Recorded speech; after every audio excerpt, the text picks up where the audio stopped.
Hi all, let's make some scones.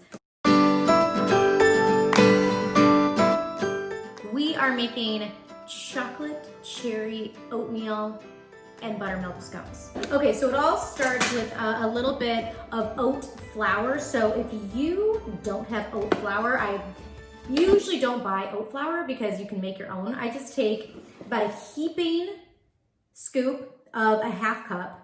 If you're using oat flour that you've already bought, then just use a half cup. And I'm gonna put it in the food processor and then just process it up so that it just makes it a little bit more finely ground. And that's oat flour.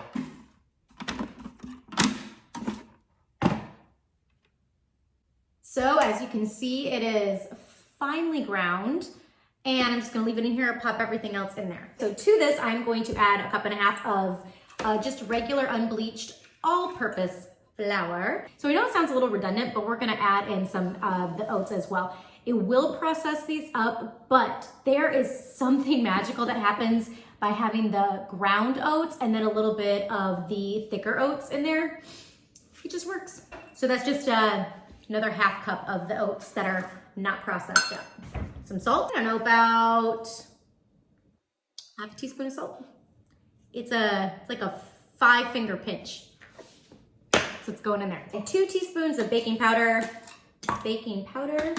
for the puff. 1/4 cup of brown sugar.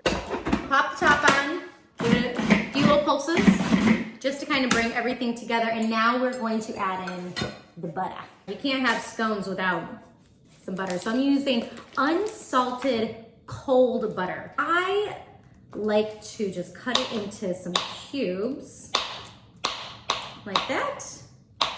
And then I will pop it into here and pulse it until you see pieces that sort of resemble the size of peas.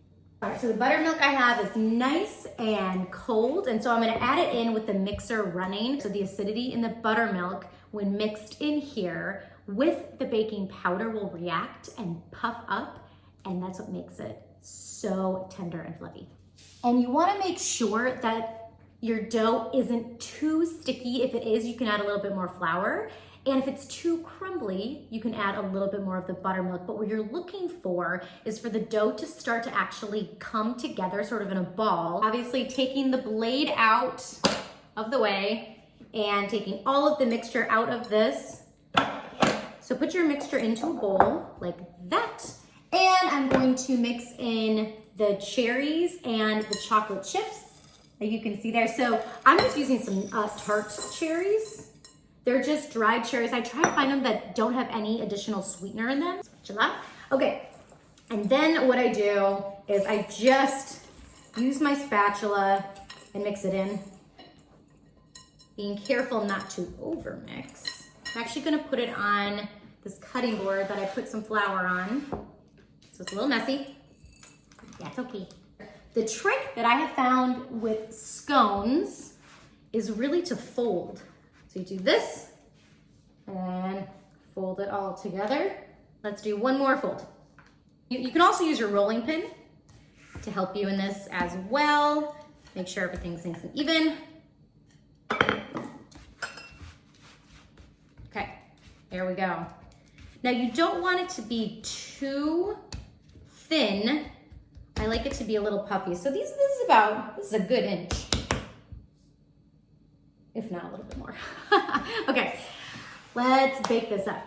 Every time I bake, by the way, cookies, scones, whatever, I use parchment paper.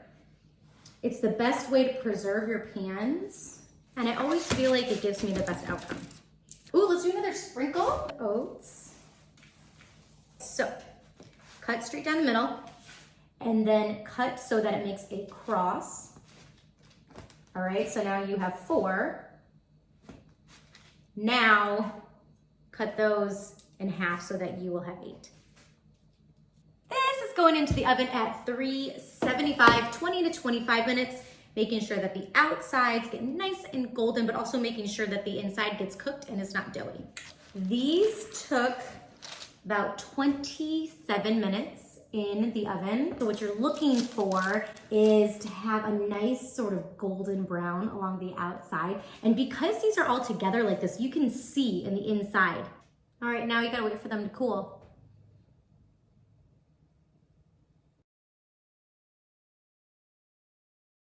Okay, I've waited long enough.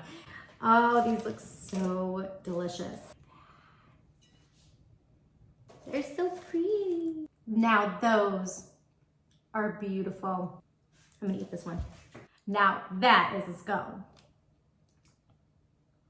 The full recipe for this will be on fromscratchwithmaria.com. Bye.